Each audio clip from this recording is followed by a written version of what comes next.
শিক্ষার্থী বিন্দুরা, তোমাদেরকে আজকে আমি যে বিষয়টা নিয়ে আলোচনা করব সেটি হচ্ছে সপ্তম শ্রেণীর বাংলা দ্বিতীয় পত্র বই অর্থাৎ ব্যাকরণ ও নির্মিতি নামক তোমাদের যে পাঠ্য বইটি আছে সেই সপ্তম শ্রেণীর সেই পাঠ্য বই থেকে কিভাবে বিরাম চিহ্নের প্রয়োগ হতে পারে সেটা আমরা আজকে আলোচনা করব। প্রিয় শিক্ষার্থী বন্ধুরা, তোমরা ক্লাস 6-এ যখন পড়েছো তখন তোমরা জেনেছো যে বিরাম চিহ্ন আসলে কি, কিভাবে বিরাম চিহ্নের প্রয়োগ হতে হয়, এবং আজকের এই অধ্যায়টিতে তোমাদের জন্য আরো বিস্তৃত কিছু ব্যবহার আমরা বিরাম চিহ্নের দেখাবো, এবং যার ফলে তোমরা খুব সহজে বিরাম চিহ্নের যে প্রয়োগ সেই প্রয়োগ পরীক্ষার খাতায় তোমরা লিখতে পারবে এবং জীবনের যে কোনো ক্ষেত্রেই তোমরা বিরাম চিহ্নে করতে পারবে। ওকে, এখন আমরা সরাসরি আজকের ক্লাস শেষে আমরা কি লাভ করতে পারবো সে বিষয়ে চলে যাই। আজকের শিখন পর্বটি হচ্ছে বিরাম চিহ্নের সঠিক প্রয়োগ করে শিক্ষার্থীরা বাক্য লিখতে পারবে। এখানে যেটা বলা হচ্ছে যে বিরাম চিহ্ন কি, কিভাবে বিরাম চিহ্নের ব্যবহার করা হয় আমি তোমাদের সাথে একটু প্রাথমিক আলোচনা করে নিচ্ছি। তোমরা খুব ভালো করে জানো যে একটি বাক্যের মাঝে সাময়িক বিরতি দেবার জন্য বিরাম চিহ্নের ব্যবহার করা হয়। প্রিয় শিক্ষার্থীবৃন্দ, তোমরা যখন ষষ্ঠ শ্রেণীতে পড়তে তখন তোমরা শিখেছো বিরাম চিহ্নের দুই ধরনের ব্যবহার আছে। একটি হচ্ছে বাক্যের শেষে কিছু বিরাম চিহ্ন বসে, আবার বাক্যের মাঝে কিছু বিরাম চিহ্ন ব্যবহার করা হয়। বাক্যের শেষে যে ধরনের বিরাম চিহ্ন ব্যবহার করা হয় তার মধ্যে রয়েছে দাড়ি, প্রশ্নবোধক চিহ্ন, আশ্চর্যবোধক চিহ্ন, এবং বাক্যের প্রথমে যে বিরাম চিহ্ন ব্যবহার করা হয় বাক্যের মাঝখানে সেই বিরাম চিহ্নগুলোর মধ্যে রয়েছে কমা, সেমিকোলন, হাইফেন, ড্যাশ, এই ধরনের যে বিরাম চিহ্নগুলো আছে। কিন্তু প্রত্যেকটি বিরাম চিহ্নের কাজই হচ্ছে একটি বাক্যের অর্থকে তোমার কাছে সুস্পষ্ট করা। অর্থাৎ তুমি যখন কোন একটি বাক্য ব্যবহার করবে, তুমি যখন কোন একটি বাক্য বলবে, সেটি যেন তুমি খুব সহজে বুঝতে পারো, তুমি যেন উপলব্ধি করতে পারো, সেই সম্পর্কে কিন্তু একটি বিস্তৃত ধারণা কিন্তু তোমার এই বিরাম চিহ্নগুলো দিয়ে থাকে। তাহলে চলো আমরা সরাসরি মূল অধ্যায়ে চলে যাই। আজকে আমরা আমাদের বিরাম চিহ্নে যে জিনিসটি শিখবো সেটি হচ্ছে কমা এবং ঊর্ধ্ব কমার ব্যবহার। আমরা ষষ্ঠ শ্রেণীতে শিখেছি হচ্ছে কমা, দাড়ি, সেমিকোলন, কোলন, হাইফেন, ড্যাশ।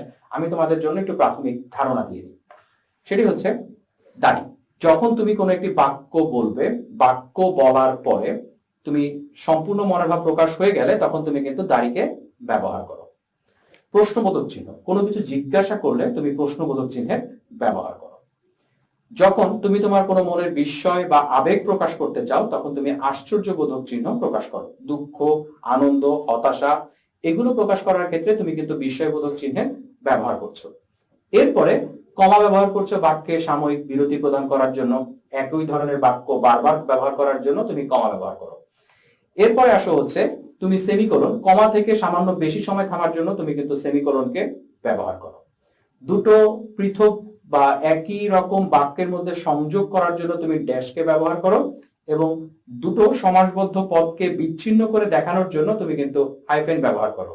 তুমি দৃষ্টান্ত বা উদাহরণ দেবার ক্ষেত্রে কোলনকে ব্যবহার করে থাকো, কোলন ড্যাশকে ব্যবহার করো, এবং যখন তুমি কোনো উক্তি ব্যবহার করো উক্তির জন্য তুমি উদ্ধরণ চিহ্নকে ব্যবহার করো। এবং আজকে কিন্তু আমাদের কমা এবং ঊর্ধ্ব কমা, আমরা কখনো কখনো ঊর্ধ্ব কমা ব্যবহার করে থাকি, সেই ঊর্ধ্ব কমার প্রয়োগ সুবিস্তৃতভাবে এই অধ্যায়ে আমাদেরকে আলোচনা করব। প্রিয় শিক্ষার্থীবৃন্দরা, চলো দেখি আমরা মূল পাঠে কি বলেছে। লিখিত বাক্যে ছেদ বা বিরাম বোঝানোর জন্য যেসব চিহ্ন ব্যবহার করা হয় তাদেরকে ছেদ চিহ্ন বা বিরাম চিহ্ন বলে। তোমাদেরকে আগেই বলে নেই, বিরাম চিহ্নের আরেকটি নাম হচ্ছে ছেদ চিহ্ন। এর কিন্তু মূল কাজটি হচ্ছে বাক্যের অর্থকে সুন্দরভাবে পরিচ্ছন্নভাবে বোঝার জন্য। আমরা যেমন বাক্যে বলার সময় থামি, তেমনি ভাবে লিখে প্রকাশ করার সময় কিন্তু আমাকে যে থামতে হবে সেই ইঙ্গিতটা কিন্তু দিয়ে থাকে এই বিরাম চিহ্নগুলো। তাহলে বাক্যের অর্থ ঠিক ঠিক বোঝার জন্য বাক্যের মধ্যে একাধিক জায়গায় অল্প সময় কিংবা বেশি সময় থামার প্রয়োজন হচ্ছে। এই জিনিসটাকে নির্দেশ করে হচ্ছে হলো বিরাম চিহ্ন। এছাড়া বাক্যের শেষে তো থামতেই হবে, সেটাও কিন্তু দিক নির্দেশনা দেয় বিরাম চিহ্ন, যাকে আমরা দাড়ি হিসেবে ব্যবহার করি। আচ্ছা, এই যে থামছি, এই থামাটাকেই বলে হচ্ছে বিরাম। আর বিরাম চিহ্নের কাজ হচ্ছে সেই জায়গাটাইতে থামতে হবে সেটিকে নির্দেশ করে দেওয়া, আমাদের সামনে তুলে ধরা। আমরা যখন কথা বলি তখন একটি বাক্যের সবটুকু অংশ এক নিঃশ্বাসে উচ্চারণ করতে পারি না। ফুসফুসকে বিশ্রাম দেওয়ার জন্য শ্বাসযন্ত্রে মাঝে মাঝে থামতে হয়। তবে এই থামার মধ্যে রয়েছে একটি নিয়মের ধারাবাহিকতা। অর্থাৎ আমরা এক নাগারে কথা বললে বলতে পারতাম, এতে আমাদের ফুসফুসের উপরে অনেক বেশি চাপ পড়তো, কিন্তু তাতে কিন্তু বাক্যের অর্থটা বোঝা যেত না। তাই বাক্যের অর্থকে স্পষ্টভাবে বোঝার জন্য আমাদেরকে কিন্তু মাঝে মাঝে থামতে হয়। এই থামার কাজটি কিন্তু বিরাম চিহ্ন। না থেমে এক নাগাড়ে বিরামহীন ভাবে কথা বললে অর্থের বিপত্তি ঘটতে পারে। যেমন তোমরা একটু খেয়াল করো, তুমি ওখানে যেও না, গেলেই গন্ডগোল হবে। একটা বাক্য আমি যদি বলি তুমি ওখানে যেও না, গেলেই গন্ডগোল হবে, এটা যেমন বললে তুমি বুঝতে পারবে না কিছুই। কিন্তু আমি যদি তোমাকে বলি তুমি ওখানে যেও না, গেলেই গন্ডগোল হবে, তাহলে ওখানে যেও না এরপর আমাকে কমা ব্যবহার করতে নিয়ম অনুযায়ী। কিন্তু তা না করে আমি যদি বলতাম তুমি ওখানে যেও, কমা, না গেলেই গন্ডগোল হবে, তখন কিন্তু বাক্যটির অর্থ সম্পূর্ণ পরিবর্তিত হয়ে যাচ্ছে। তার মানে বিরাম চিহ্নটি কি করছে? বিরাম চিহ্ন যদি সঠিক বা যথোপযুক্ত ব্যবহার করা না হয়, বাক্যের অর্থ কিন্তু বদলে যায়, বাক্যটি পরিবর্তিত হয়ে যায়, যার প্রয়োগ কিন্তু আমরা এখানে দেখতে পাচ্ছি। তাহলে চলো শিক্ষার্থীরা, বাক্যটিতে যে ভাব প্রকাশিত হয়েছে তা মূলত সেখানে গেলেই গন্ডগোল হবে, কিন্তু বাক্যটিতে যদি প্রয়োজনীয় বিরাম চিহ্নের ব্যবহার করা হয় তাহলে কিন্তু অর্থটি পাল্টে যায়। তুমি ওখানে যেও না, না গেলেই গন্ডগোল হবে। আবার বিরাম চিহ্ন অন্যভাবে বিন্যস্ত করলে অর্থের ক্ষেত্রে বিশেষ পরিবর্তন ঘটে। তুমি ওখানে যেও না, গেলেই গন্ডগোল হবে। এই যে দেখো যে এক এক ভাবে তুমি কমার এক এক রকমের ব্যবহার করছো, এর ফলে কিন্তু বিরাম চিহ্নের কিন্তু পরিবর্তন ঘটছে। যে কোনো ভাষায় লেখ্য রূপে বিরাম চিহ্নের ব্যবহার, লিখিত ভাষায় বিরাম চিহ্নের ব্যবহার করতে হয়, এটা অপরিহার্য। সুতরাং লেখার ক্ষেত্রে বক্তব্যকে যথাযথভাবে প্রকাশ এবং তার অর্থকে সুস্পষ্টভাবে উপস্থাপনের জন্য যেসব চিহ্ন ব্যবহৃত হয় সেগুলোকে ছেদ বা বিরাম চিহ্ন বলে। বিরাম চিহ্নের বক্তব্যকে বা লেখার ভাষাকে বোধগম্য ও সুস্পষ্টভাবে সুবিন্যস্ত করে। প্রিয় শিক্ষার্থীরা, ছেদ বা বিরাম চিহ্নের কি কাজ আছে সেই কাজগুলো আমরা একটু স্ক্রিনে দেখি। আমাদের স্ক্রিনে দেওয়া আছে, বাক্যে ব্যবহৃত পদগুচ্ছকে ভাব অনুসারে অর্থবহ করে। অর্থাৎ বাক্যের যে পদ ব্যবহার করেছে সেটাকে তুমি কোন ভাবে প্রকাশ করতে চেয়েছো, কোন অর্থে প্রকাশ করতে চেয়েছো, সেই অর্থ অনুসারে সেটিকে অর্থবহ করে তুলবে। এবং বাক্যাংশকে সংগ্রহিত ও পৃথক করবে, অর্থাৎ অনেকগুলো বাক্যকে যুক্ত করবে অথবা অনেকগুলো বাক্যকে আলাদা করবে। বাক্যের সমাপ্তি নির্দেশ করবে, অর্থাৎ তোমার যে বাক্যটিতে তুমি সম্পূর্ণ মনের ভাব প্রকাশ করতে পেরেছো সেই মনের ভাব প্রকাশও কিন্তু এই বিরাম চিহ্নের মধ্য দিয়ে প্রকাশ পায়। প্রিয় শিক্ষার্থী বৃন্দরা, চলো আমরা বিরাম চিহ্নগুলো এখানে কোন জায়গার কি বিরাম চিহ্ন ব্যবহার করতে হয়, কতক্ষণ থামতে হয় এবং কোন ধরনের বিরাম চিহ্ন সেটা আমরা একটু দেখে নিই। প্রথমে হচ্ছে কমা, এটি বলতে যতটুকু সময় লাগে সেই সময় পরিমাণ তোমাকে থামতে হবে কমার ক্ষেত্রে। এরপরে হচ্ছে সেমিকোলন, এক বলার দ্বিগুণ সময়, এক এবং দুই, এইটুকু বলতে যতটুকু সময় লাগে, 1-2 সেকেন্ড না, কিন্তু 1-2, এই যে বলতে যতটুকু ডিস্টেন্স, এই সময়ের ডিস্টেন্স অনুযায়ী এটাকে বলতে হবে। দাড়ি বা পূর্ণচ্ছেদ, যখন তোমার সম্পূর্ণ মনের ভাব প্রকাশ পাবে তুমি 1 সেকেন্ড পরিমাণ বিরতি দিয়ে যখন কোনো বাক্যের মনের ভাবকে প্রকাশ করো সেটাকে লেখার সময় আমরা দাড়িকে ব্যবহার করি। 4 নম্বরে যেটাকে আমরা দেখছি সেটা হচ্ছে প্রশ্নবোধক চিহ্ন, বা যেটা হচ্ছে কোনো কিছু জিজ্ঞাসা করলে আমরা সাধারণত এই ধরনের চিহ্নকে ব্যবহার করে থাকি। তোমাদের বোঝার সুবিধার্থে সাধারণত এই ধরনের বাক্যের শেষে অতিরিক্ত ঝোঁক থাকে। তুমি কি পড়েছো, তুমি কি গিয়েছো, তুমি কি লিখেছো, এই যে বাক্যের শেষে একটা অতিরিক্ত ঝোঁক, যদি এই ঝোঁকটা না দেয় তখনই হবে তুমি পড়েছো, তুমি গিয়েছো, তুমি লিখেছো। তাহলে এই যে একটা বাক্য পরিবর্তিত হয়ে যাচ্ছে বিরাম চিহ্নের ব্যবহারের উপরে। সবসময় মনে রাখবা, প্রশ্নবোধক বাক্যের শেষে একটা অতিরিক্ত ঝোঁক থাকে এবং সেখানে আমাকে এই চিহ্নটাকে ব্যবহার করতে হবে। বিস্ময়সূচক চিহ্ন, এটা 2 জায়গায় ব্যবহার করা হয়। সাধারণত এখন বাক্যের শেষে ব্যবহার করা হয় এবং আগে সম্বোধন পদের পরে এই ধরনের বিস্ময়সূচক চিহ্নকে ব্যবহার করা হতো। আচ্ছা, কোলন, কোলনটা হচ্ছে একটি অপূর্ণ বাক্যের পরে যখন অন্য আরেকটি বাক্য তুমি বলতে চাও, অর্থাৎ একটি বাক্য কমপ্লিট হয়নি তারপরে তুমি আরেকটি বাক্য সেখানে যুক্ত করতে চাও, সেক্ষেত্রে তোমাকে কোলনটাকে ব্যবহার করতে হয়। যেমন 1971 সালে মুক্তিযুদ্ধ, নারীদের অবদান, বাক্য প্রথম পার্টটা ইনকমপ্লিট, কিন্তু এই প্রথম অংশের সাথে তুমি যখন কোলন ব্যবহার করবে যে বাংলাদেশের মুক্তিযুদ্ধ কোলন নারীদের অবদান, তখন কিন্তু বাক্য সম্পূর্ণ মনের ভাব প্রকাশ করতে পারছে। তার মানে একটি অপূর্ণ বাক্যের পরে যদি আমি অন্য আরেকটি বাক্য যুক্ত করতে চাই, অন্য আরেকটি বাক্য ব্যবহার করতে চাই, সেক্ষেত্রে কিন্তু আমাকে কোলন ব্যবহার করতে হবে। এবং কোলনের ক্ষেত্রেও আমাকে ওই 1 সেকেন্ড পরিমাণ থামতে হবে। কোলন ড্যাশ ওই একই কথা। কোলন ড্যাশের ক্ষেত্রে আমাকে যে কাজটি করতে হবে সেটি হলো যে উদাহরণ বা দৃষ্টান্ত দেবার ক্ষেত্রে আমরা কোলন ড্যাশকে ব্যবহার করি। ড্যাশ দুটি বাক্যকে সংযুক্ত করার জন্য আমরা ড্যাশ ব্যবহার করি হাইফেন, এবং হাইফেনটা হচ্ছে দুটি সমাসবদ্ধ শব্দকে আলাদা করার জন্য আমরা হাইফেনটাকে ব্যবহার করি। এবং এখানে তোমাদেরকে একটা মজার পদ্ধতি শিখিয়ে দিচ্ছি। ড্যাশ দেখতে আকারে বড়, হাইফেন দেখতে আকারে ছোট, কাজে ড্যাশ বড় বাক্যে ব্যবহৃত হয়, হাইফেন ছোট দুটো শব্দে ব্যবহৃত হয়। এটা একটা শর্ট টেকনিক মনে রাখার জন্য, যে ড্যাশ দুটো বাক্যের সংযোগে ব্যবহার করা হয়, হাইফেন দুটো শব্দকে আলাদা করতে হাইফেন ব্যবহার করতে হয়, এবং হাইফেনের ক্ষেত্রে কোনো বিরতির প্রয়োজন হয় না। এরপরে দেখো ইলেক চিহ্ন। ইলেক চিহ্নের ক্ষেত্রে আমাদের যেটা বলা হচ্ছে লোপ চিহ্ন, এটার ক্ষেত্রেও কোনো বিরতির প্রয়োজন নেই। উদ্ধৃতি চিহ্ন হচ্ছে এক বলতে যতটুকু সময় লাগে, ব্র্যাকেট বা বন্ধনী চিহ্ন পরবর্তীটা, এবং এখানে কোনো বিরতির প্রয়োজন নেই। তারপরে হচ্ছে ব্র্যাকেটের তিনটি, first bracket, second bracket, third bracket, প্রথম দ্বিতীয় তৃতীয় বন্ধনী।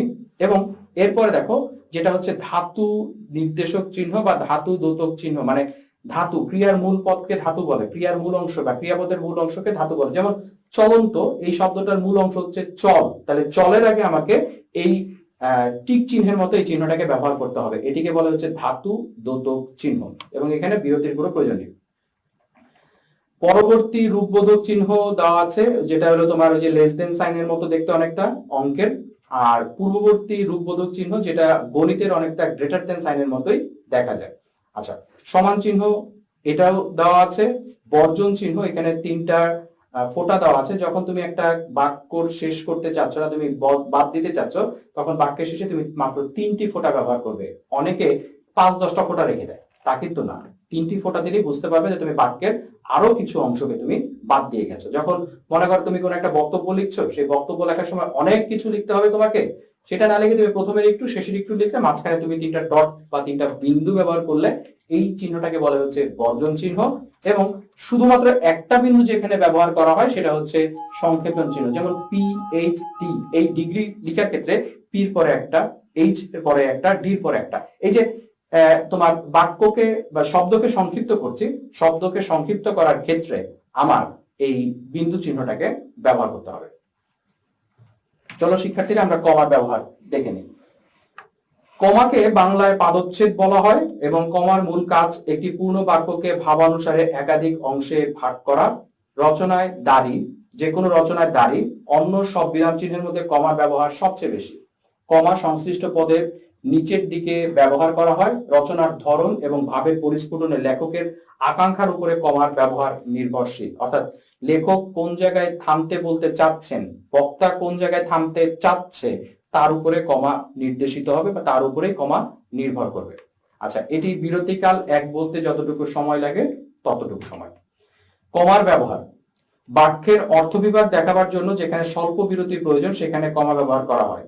উন্নতি চাও, উন্নতি পাবে পরিশ্রমে। এই যে উন্নতি চাও, তুমি থামতে চাচ্ছ, এখানে তুমি কমা ব্যবহার করছো। বাক্যে একই পদ বিশিষ্ট একাধিক শব্দ পাশাপাশি ব্যবহৃত হলে শেষ পদটি ছাড়া বাক্যগুলির মধ্যে এক বা একাধিক কমা ব্যবহার করে একই জাতীয় পদকে পৃথক করা হয়। একই জাতীয় পদ, যেমন তোমার বিশেষ্য পদের ক্ষেত্রে হতে পারে যে সালাম, বরকত, রফিক, জব্বার ভাষা আন্দোলনে মাতৃভাষার মর্যাদা রক্ষায় আত্মোৎসর্গ করেছেন। এই একই রকমের পদ, বিশেষ্য পদ, সালাম, বরকত, রফিক, জব্বার, এই প্রত্যেকটি পদকে লাস্ট পদটি বাদ দিয়ে প্রত্যেকটি পদের আগে, অর্থাৎ শেষের পদের আগে যে 3টি পদ আমরা পেলাম সেখানে কিন্তু আমরা কমা ব্যবহার করব। তবে ভুলবশত শেষের পদে কিন্তু তোমরা কমা ব্যবহার করবে না। একই জাতীয় একাধিক বাক্য বা বাক্যাংশের পাশাপাশি ব্যবহৃত হলে কমা ব্যবহার করে তাদের আলাদা করতে হবে। ইমেল ঘরে ঢুকলো, কমা, বইপত্র রাখলো, কমা, জামা কাপড় ছাড়লো, কমা, তারপর বিশ্রাম নিল। এখানে দেখো একই রকম বাক্যের একাধিক অংশ, সেই বাক্যের একাধিক অংশকে বোঝানোর জন্য আমরা কিন্তু কমাকে ব্যবহার করছি।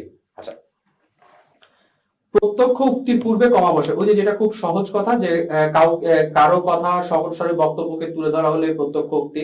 রহিম বলল বাবা বাড়ি নেই, বাবা বাড়ি নেই, এটা তো উদ্ধরণ চিহ্নের যাবে, কিন্তু তার আগে তুমি যখন বলবা রহিম বলল, কমা, উদ্ধরণ চিহ্নের আগে তুমি এটাকে ব্যবহার করো, এবং তার মানে প্রত্যক্ষ উক্তিতে উদ্ধরণ চিহ্নের আগে আমরা কিন্তু কমা ব্যবহার করি। আচ্ছা, সম্বোধন পদের পরে কমা বসে। বিশাখা, কমা, এদিকে এসো। তুমি কাউকে ডাকছো, কাউকে উদ্দেশ্য করে বলা, কাউকে উদ্দেশ্য করে ডাকা। এই কাউকে উদ্দেশ্য করে কোনো কিছু বলা হলে তারপরে আমরা কমা ব্যবহার করি। জটিল বাক্যের অন্তর্গত প্রত্যেকটি খণ্ড বাক্যে, জটিল বা মিশ্র বাক্যের ক্ষেত্রেও কিন্তু আমরা কমাটাকে ব্যবহার করে থাকি। এবং এক্ষেত্রে একটু দেখো, যাদের বুদ্ধি নেই তারাই কেবল এই কথা বিশ্বাস করে। যাদের বুদ্ধি নেই, বাক্যটি অসম্পূর্ণ, তারাই কেবল এই কথাটি বিশ্বাস করে বাক্যটি সম্পূর্ণ। তাহলে এটা একটা জটিল বাক্য, অর্থাৎ যে বাক্যে একটি অপ্রধান মানে অধীন খণ্ড বাক্য এবং একটি স্বাধীন খণ্ড বাক্য থাকে, সেটা হচ্ছে জটিল বাক্য। এই জটিল বাক্যে প্রথম পার্টটি সাধারণত সম্পূর্ণ অর্থ প্রকাশ করতে পারে না, কিন্তু দ্বিতীয় অংশটি সম্পূর্ণ মনের ভাব প্রকাশ করতে পারে। তাহলে প্রথম অংশের পরে তোমাকে কমা দিয়ে সেটার অর্থটাকে বুঝতে সাহায্য করতে হবে। বংশের উপাধি ডিগ্রি থাকলেও তুমি কমা ব্যবহার করবে। তাহলে আমরা দেখি কমার কিরকম উদাহরণ আছে। বিশেষণ পদের পরে কমার উদাহরণ আমরা দেখছি, সৎ, বিনয়ী, অধ্যবসায়ী, পরিশ্রমী ছাত্ররাই জীবনে সফলতা লাভ করে। তার মানে একই রকমের পদ, সেক্ষেত্রে বিশেষ্য হোক, বিশেষণ হোক, সর্বনাম হোক, একই রকম পদের পরে কিন্তু আমাকে কমাটাকে ব্যবহার করতে হবে। সর্বনামের ক্ষেত্রে দেখো, তুমি, আমি, সে, আমরা তিনজনই ঢাকা যাব, এখানে তিনটি পদকে আলাদা করার জন্য কিন্তু আমরা একই রকম কাজ করেছি। ক্রিয়াপদের পরেও কমার ব্যবহার করতে হয়। এলেন, দেখলেন, চলে গেলেন, দেখো একই রকম। তাহলে একই রকমের পদ, সেটা বিশেষ্য হতে পারে, বিশেষণ হতে পারে, সর্বনাম হতে পারে, ক্রিয়া হতে পারে, এক্ষেত্রে কিন্তু আমাকে অবশ্যই কমা ব্যবহার করতে হবে। চলো এবার আমরা ঊর্ধ্বরণ কমার ব্যবহার দেখি। ঊর্ধ্ব কমা হচ্ছে যতগুলো বিরাম চিহ্ন আছে তার মধ্যে এটি সম্পূর্ণ ব্যতিক্রমী বিরাম চিহ্ন। ঊর্ধ্বকমা পদের মধ্যবর্তী কোনো একটি পদ লোপ পেলে তার জায়গা দখল করে নেয়। ঊর্ধ্বকমার কোনো বিরতি কাল নেই, এটাকে অ্যাপোস্ট্রফি বলা হয় ইংরেজিতে এবং বাংলায় বলে ঊর্ধ্বকমা। এই চিহ্নকে ইলেক চিহ্ন, লোপ চিহ্ন বলা হয় এবং ঊর্ধ্বকমার ব্যবহার বর্তমানে খুব কমে গেছে। তবে পুরনো বাংলা রচনায় বিশেষত ক্রিয়া ও সর্বনাম পদের সংক্ষিপ্ত রূপকে ব্যাপক হারে ঊর্ধ্বকমা ব্যবহৃত হতো। নিচে তোমাদেরকে আমরা কিছু স্লাইডে কিছু ঊর্ধ্বকমার ব্যবহার দেখাচ্ছি। দেখো এখানে হইতে একটা শব্দ, এটার সংক্ষিপ্ত রূপ হচ্ছে হতে। সেই হতের আগে কিন্তু আমরা উদ্ধরণ চিহ্ন ব্যবহার করছি, উদ্ধরণ কমা ব্যবহার করছি। আচ্ছা, উপরে এই রস্যুটা বাদ দিয়ে পরে, এটার আগে কিন্তু আমরা ঊর্ধ্বকমাকে ব্যবহার করছি। তার মানে বাক্যের মধ্য থেকে কোনো একটা শব্দের কিছু একটা পার্ট বাদ গেলে সেক্ষেত্রে আমরা এই ঊর্ধ্বকমাটাকে ব্যবহার করে থাকি। অসমাপিকা ক্রিয়ার ক্ষেত্রেও ঊর্ধ্বকমা ব্যবহার করা হয়। তুমি কেমন করে গান করো হে গুণী, তুমি কেমন করে, দেখো এখানে ক্রিয়াটা অসম্পূর্ণ রয়েছে, এক্ষেত্রে আমরা ঊর্ধ্বকমার ব্যবহার করেছি। আচ্ছা, এরপরে সাল গণনার ক্ষেত্রেও আমরা কিন্তু ঊর্ধ্বকমার ব্যবহার করি। এখানে দেখো 52 ভাষা আন্দোলন, ওই 52 আগে আমরা ঊর্ধ্বকমা ব্যবহার করে 19টাকে বাদ দিয়ে দিয়েছি। আচ্ছা, তাহলে এখানে একটু খেয়াল করো, তোমাদের বইয়ে একটি বিরাম চিহ্নের ব্যবহার আছে, আমরা একটু দেখি। রে পথিক, রে পাষাণ হৃদয়, কি লোভে এত ত্রস্ত্রে দৌড়াইতেছ, কি আশায় খণ্ডিত শির বর্ষার অগ্রভাবে বিদ্ধ করিয়া লইয়া যাইতেছ, এ শিরে হায়, এ খণ্ডিত শিরে তোমার প্রয়োজন কি? এর থেকে কিন্তু তুমি কিছুই বুঝতে পারো না, কারণ এখানে সঠিক বিরাম চিহ্নের ব্যবহার ছিল না। কোনো বিরাম চিহ্ন না থাকলে তুমি বাক্যের অর্থ বুঝতে পারবে না। দেখো পরবর্তীতে আবার বলা আছে, আমি যদি সঠিকভাবে ব্যবহার করি বিরাম চিহ্নের, রে পথিক, রে পাষাণ হৃদয় পথিক, কি লোভে এত ত্রস্তে দৌড়াইতেছ, প্রশ্নবোধক চিহ্ন, কি আশায় খণ্ডিত শির বর্ষার অগ্রভাগে বিদ্ধ করিয়া লইয়া যাইতেছ, প্রশ্নবোধক চিহ্ন, এ শিরে হায়, এ শিরে তোমার প্রয়োজন কি? এখন দেখো তুমি বাক্যটা কিন্তু সম্পূর্ণরূপে বুঝতে পারলে। প্রিয় শিক্ষার্থীবৃন্দ, আমরা বিরাম চিহ্নের যে প্রয়োগ এতক্ষণ দেখলাম, সেই প্রয়োগের বইয়ে তোমাদের কিছু আরো বাড়তি কিছু প্রয়োগ দেওয়া আছে। তোমরা সেই প্রয়োগগুলো অবশ্যই নিজেদের মতো করে বাসায় প্র্যাকটিস করবে এবং তোমরা পাঠ্য বই থেকে সেই জিনিসগুলো শিখে নেবে। আমাদের এই ক্লাসটিতে তোমাদের জন্য ছোট্ট একটি বাড়ির কাজ আমরা দিচ্ছি, আর সেটি হলো কমা ও ঊর্ধ্বকমার ব্যবহারের যে নিয়মগুলো আছে তুমি সেই নিয়মগুলো লিখবে। প্রিয় শিক্ষার্থী বন্ধুরা, যখন স্কুল খুলবে তোমরা অবশ্যই তোমাদের এই বাড়ির কাজ সংশ্লিষ্ট বিষয় শিক্ষককে দিয়ে মূল্যায়ন করিয়ে নেবে। আমাদের এই ক্লাসটি যদি তোমাদের ভালো লেগে থাকে অবশ্যই তোমরা ভিজিট করবে আমার ঘরে আমার স্কুল এর ফেসবুক পেজ, ইউটিউব চ্যানেল, এবং তোমাদের যদি কোনো মতামত থাকে তোমরা তোমাদের সুচিন্তিত মতামত আমার ঘরে আমার স্কুলের ফেসবুক পেজে লিখবে এবং যেটা বলে হচ্ছে তোমরা স্ক্রিনে দেখানো যে মেইল অ্যাড্রেসটি আছে সেখানে তোমরা তোমাদের মতামত লিখে পাঠাতে পারো। সবাই ভালো থাকো, আমার ঘরে আমার স্কুলের সাথে থেকো।